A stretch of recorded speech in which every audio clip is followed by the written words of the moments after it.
بەسڵاوێکی دووبارەوە ئازیزان و خۆشەویستان لەم بەشەدا ڕاگەاندنی هاوبەشی حیزبی کۆمۆنیستی ئێران و ڕێکخراوی کرێکارانی شۆڕشیێڕی ئێران ڕاهی کاریگەرتان پێشکەش دەکەین لە ژێرناوی خەبات لە دژی سیاسەتی هەژارکردنی چینی کرێکار.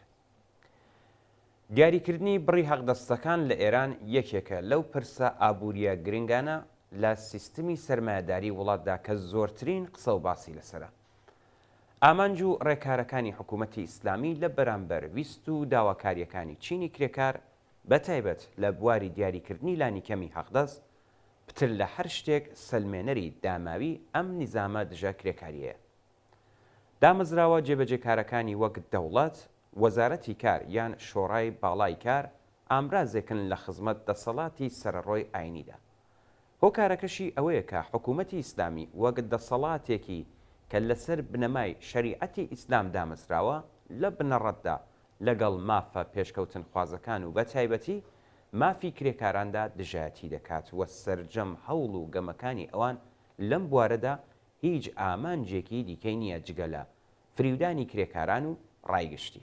مەبەست لە فریوکاریەکی ئاشکرای لەو چەشنە لەلایەن دەوڵەت و پێکهاتەی شۆڕای باڵای کار و دیاریکردنی لانیکەمی حەقدەست هیچ شتێک نییە جگە لە کاتیکردن و ناسەقامگیرکردنی پەیوەندیەکانی کار، دەرهاویشتنی زۆرینەی کرێکاران لە بازنەی یاسای کار، بەرەوپێدان بە باڵادەستی شرکەتە پەیمانکاریەکانی دابینکاری هێزی کاری هەرزان و قەناعەت پێهێنانی موچەخۆران لە پێناو دابینکردنی ئەمنیەتی قازانجی سەرمایەدارە ناوخۆیی و دەرەکیەکان.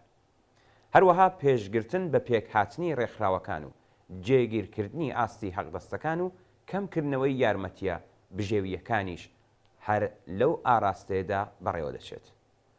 لەوەها پرۆسەیەکدا کە سەرمایەدارەکان و دەوڵەت وەک گەورەترین خاوەنکار هەموو ڕێکارەکان بەکاردێنن بۆ زیادکردنی بڕی زێدە بەهای بەرهەم هاتووی کاری کرێکاران لە پرۆسەی بەرهەمهێنان و بەردەوامبوونی ڕەوتی کەڵەکەکردنی سەرمایە بۆ ئەوەی تا دەتوانن بەهای هێزی کار لە نزمترین ئاستا ڕابگرن. لە ئاکامی ئەم سیاسەتە وشیارانە و نەگۆڕەی تا ئێستادا 92% کرێکارانی ئێران بە پێی گرێبەستە کاتیەکان، واژۆی سپی، گرێبەستی زارەکی و تەنانەت بەبێ گرێبەست و لێوەرگرتنی گەڕەنتی دارایی قورس و چەک و بەڵێننامە بۆ هەڵوەشانەوەی گرێبەستەکانیان کار دەکەن. جگە لەوەش ساڵی ڕابردوو ڕاگەیاندرا کە 7,500,000 کەس لە دانیشتوانی وڵات کە لە تەمەنی کارکردندان کرێکاری نافەرمین یان لە کارە ژێرزەمینی و نافەرمیەکاندا کار دەکەن. ئەم بەشە لە هێزی کار لە دەرەوەی یاسای کارن و لە کەمترین مافە یاساییەکان لەوانە لانیکەمی حەقدەست، بیمەی کۆمەڵایەتی، بیمەی خانەنشینی و بێکاری و هیتر بەهرەمەندنی. هەروەها لە راپۆرتی ناوەندی لێکۆڵینەوەکانی مەجلیسدا جەخت لەسەر ئەوە کراوەتەوە کە 60% کرێکارانی لە سەرکاری وڵات بیمە نەیانگرێتەوە. بە گوێرەی ئەو راپۆرتە 89% هەژارانی ئێران لە کرێکارانی لە سەرکاری ئێستا و پێشووتر پێک دێت. هەروەها ژمارەی دانیشتوانی ژێرهێڵی هەژاری لە ساڵی 1400دا سنووری 25,500,000 کەسی تێپەڕاندووە. بۆ ئەوەی تێگەیشتنێکی ڕوونترمان هەبێت سەبارەت بە گۆڕانکاری لە دیاریکردنی حەقدەستەکاندا تەنها ئەوە بەس نییە کە حەقدەستە ڕەمزی و تەنانەت ڕاستەقینەکان و لەوانە ڕێژەی هەڵاوسان و پێوەرەکانی نرخی کاڵا و خزمەتگوزاریەکانی بەکارهێنان بە بنەما بگیرێت. گرنگترین فاکتەر کە پێویستە وەک بنەمای بەراوردکردنی دۆخی ئابووری کۆمەڵایەتی کرێکاران لەبەرچاو بگیرێت بریتیە لە بژێ و هەزینەی بنەماڵەکان.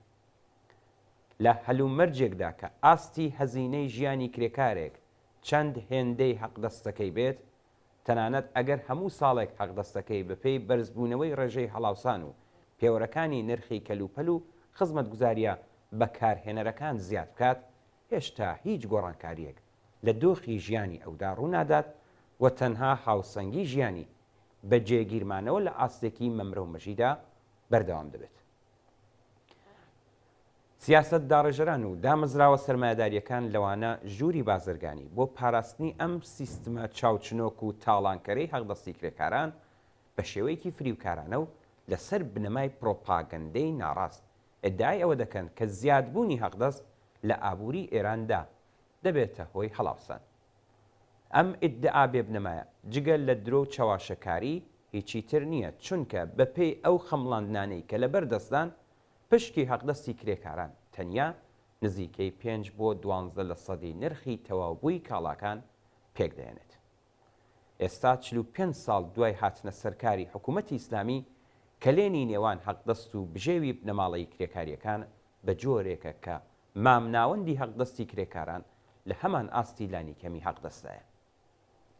بەپێی ئامارە فەرمیەکان ئەم حەقدەستە تەنیا 30% و لە باشترین حاڵەتدا تەنیا نیوەی هەزینەکانی بنەماڵەیەکی کرێکار دابین دەکات. ئەم سیاسەتە بە ئەنقەستەی حکوومەت بۆتە هۆی ئەوەی کە بەشێکی زۆر لە کرێکارانی لەسەرکار ببنە کرێکاری هەژار و بۆ دابینکردنی ئاستی پەیداویستیەکانی ژیان پێویستیان بە پاڵپشتی و یارانە حکوومەتیەکان هەبێت. ڕاهەندەکانی تەشەنەسەندنی هەژاری هێندە خێرا بووە کە تەنانەت بە پێی داتا فەرمیەکانیش هەژاران یەک لە سەرسەی دانیشتوانی وڵات پێکدێنن. جگە لەوەش لێکۆڵینەوە کۆمەڵایەتیەکان دەری دەخەن کە بۆ یەکەم جار لە ماوەی 100 ساڵی ڕابردووی مێژووی ئابووری ئێراندا ماوەی دووهێندەبوونی ڕێژەی هەژاری گەیشتۆتە کەمتر لە 3 ساڵ و لە سەدا هەفتەی خەڵکی ئێران لە خوار هێڵی هەژاری یان لە لێواری کەوتنەژێر هێڵی هەژاریدان. لەسەر بەستێنی ئەو سیاسەتە وشیارانە و وێرانکەرە دەوڵەت و ئەندامانی خاوەنکاری لە شۆڕای باڵایکار لانیکەمی حەقدەستی کرێکارانیان بۆ ساڵی 1403 لە چاو ساڵی 1402 بە ڕێژەی زیاتر لە 35% زیاد کردووە. بەم شێوەیە لانیکەمی حەقدەستی کرێکاران دەگاتە 7,182,106 من کە بە لە بەرچاوگرتنی باقی بڕگەکانی تری پەیوەست بە حەقدەستەوە بە تێگڕات دەگاتە نزیکەی 11 ملیۆن تمەن. ڕێژەی حەقدەستی ئاستەکانی دیکەش جگە لە بڕی دیاریکراوی مانگانە کە 6,900,000 تمەنە 22% زیادی کردووە. ئەوەی کە دەتوانین لەو پەسەندکراوەی سەرەوەدا بەدەستی بێنین ئەوەیە کە لە ساڵی داهاتوودا حەقدەستی کرێکانان لانیکەم 10% لە چاو ئاستی هەڵاوسانی ساڵی ڕابردوو کەمتر دەبێتەوە. لەمڕۆ قسەکردن لەسەر زیادکردنی حەقدەست لە فێڵ و فریوێکی بێشەرمانە زیاتر نییە.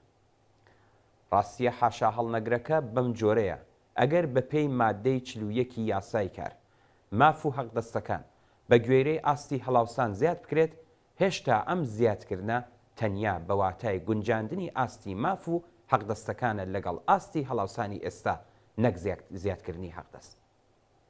ڕژیمی کۆماری ئیسلامی بە تایبەت دوای کۆتایی هاتنی شەڕ بەردەوام هەوڵی داوە بە جێگیرهێشتنەوەی هەڵاوسانی لە ڕاددەبەدەر کەلێنی نێوان ماف و حەقدەستە ڕاستەقینەکان لەگەڵ حەقدەستە ڕەمزیەکان زیاد بکات و بەم جۆرە بە دەستبردن بۆ گیرفانی موچەخۆران توانایی کڕینی زۆرینەی ڕەهای خەڵک بەردەوام کەمتر بکاتەوە. ماوەی چەندەیە بەردەوامیدان بەم سیاسەتە بۆتە هۆی دابەزینی هەرچی زیاتری ئاستی ژیانی بە ملیۆنان موچەخۆر هەژارانی پەراوێزکەوتوو بە تایبەتی ژنانە و منداڵانی چین و توێژەکانی خوارەوەی کۆمەلگا و هەژاری لە ئاستێکی جەماوەریدا پەرەپێداوە.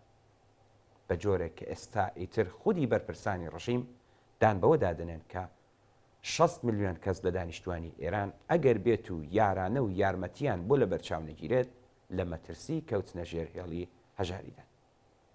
لە حکوومەتی ئیسلامیدا کە بنەماکەی لەسەر شەریعەت و فقیهی ئیسلامی دامەزراوە لە بنەڕەتدا شتێک بە ناوی مافی کرێکاران بیمەی بێکاری حەقدەستی گونجاو مافی ڕێکخراوبوون بە مەبەستی وتوێژ و دانوستان لەگەڵ خاوەنکار مافی مانگرتن مافی مەرەخەسی ساڵانە سەعاتکاری دیاریکرا و بابەتێک بە ناوی یاسای کار بوونی نییە.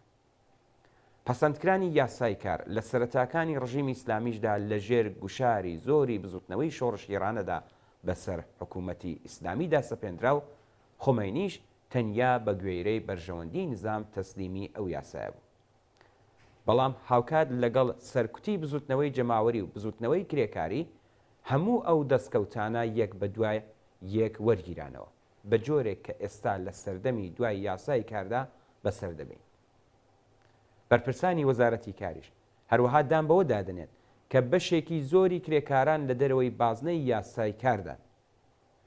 دەوڵەتی ئێستای کۆماری ئیسلامی وەک حکوومەتێکی جێبەجێکاری فەرمانەکانی ڕێبەر و بەدیهێنانی حکوومەتی ئیسلامی لەسەر بنەمای شەرع ئیسلام و هەنگاوی دووهەمی شۆڕشی ئیسلام لە بەرنامەی حوتەمی گەشەپێداندا هەموو هەوڵەکانی خۆی بەکارهێناوە بۆ هەرچی زیاتر گوشارخستنە سەر کرێکاران خۆڕاگری بزوتنەوەی کرێکاری تێک بشکێنێ و کرێکاران تووشی پرش و بڵاوی و ناڕێکخراوی بکات بۆ ئەوەی ناچاریان بکەن تا هێزی کاری خۆیان هەرزان بفرۆشن. لەوەها بارودۆخێکدا ڕێوڕەسمی فریودەرانەی زیادکردنی لانی کەمی حەقدەست پێش کۆتایی ساڵ بە مەبەستی چاواشەکردن و شاردنەوەی ئەو ڕاستیەکە نمایشی حکوومەتی لانی کەمی حەقدەست هیچ پەیوەندیەکی بە زۆری نەیچینی کرێکاری ئێرانەوە نییە. لەمڕۆ کرێکارانی ئێرانی نابێت هیچ خۆشباوەڕیەکیان بەم کای قێزەونە هەبێ و نابێت ببنە بەشێک لەم گەمەیە. دیاریکردنی لانی کەمی حەقدەستی ساڵانە کاتێک دەتوانێت مانادار بێت کە یەکەم زۆربەی هەرە زۆری چینی کرێکار و موچەخۆران لە چوارچێوەی یاسای کاردا دابمەزرێن. دووهەم دامەزراوەی ڕاستەقینە بە مەبەستی بە دوواداچوون و لێکۆڵینەوە لە جێبەجێکردنی لانی کەمی حەقدەست بە بەشداری نێونەری ڕێکخراوە سەربەخۆ کرێکاریەکان بوونیان هەبێت. سێهەم یەکێتی و ڕێکخراوە کرێکاریەکانی سەربەخۆ لە دەوڵەت بە ئازادیەکی تەواو و بوونی مافی ناڕزایەتی و مانگرتن بتوانن لە دژی پێشێلکاریەکان لە جێبەجێکردنی لانی کەمی حەقدەست لەلایەن سەرمایەدار و بەڕێوەبەرەکانەوە ڕابوەستن. بزوتنەوەی کرێکاری ئێران ئێستا زیاتر لە ڕابردوو پێویستی بە خۆڕێخستنی بەربڵاوتر، گشتگیرتر و یەکگرتوانەتر هەیە بۆ ئەوەی بتوانێت بەرامبەر بە یاساکانی شەرع بوەستێتەوە و پوچەڵیان بکاتەوە. تەنیا بەم شێوەیە دەتوانێت هێزێکی یەکگرت و شکڵ پێ بدات بۆ ئەوەی بتوانێت بە ڕێخستنی مانگرتنی بەربڵاو ڕیزی یەکگرتووی دەوڵەت و خاوەنکارەکان تێک بشکێنێت. پێکهێنانی یەکێتی کەرتە جۆربەجۆرەکانی کرێکاری، پێکهێنانی فەدراسیۆنی خاوەن پێگەی بەربڵاو و بەهێزی کرێکاری لە زمرەی پێویستیە هەنووکەیەکانی خەبات و ناڕزایەتیەکانی ئەمڕۆی کرێکارانی ئێرانە. بزوتنەوەی کرێکاری بە لێک هەڵپێکانی خەبات و ناڕزایەتی بەشە جۆراوجۆرەکانی کرێکاری و پێکهێنانی بەرەیەکی یەکگرتووی کرێکاری دەتوانێت شان بەشان و وەک پێشەنگی بزوتنەوە کۆمەڵایەتیەکانی تر ئەم دەسەڵاتە سەدەی ناوەڕاستی و ناوادەیە تێک بشکێنێ و ڕێگا بۆ دەسەڵاتی جەماوەری بەرینی خەڵک خۆش بکات. بڕوخێ ڕژیمی کۆماری ئیسلامی سەرکەوتوو بێت شۆڕشی کۆمەڵانی خەڵکی ئێران بژی ئازادی، دموکراسی و سۆسیالیسم. ڕێکخراوی کرێکارانی شۆڕشگێڕی ئێران ڕاهی کاریگەر، حیزبی کۆمۆنیستی ئێران. چوارشەمە 1 خاکەلێوەی 1403 هەتاوی بەرابەر بە 20 مارسی 2024 زەین.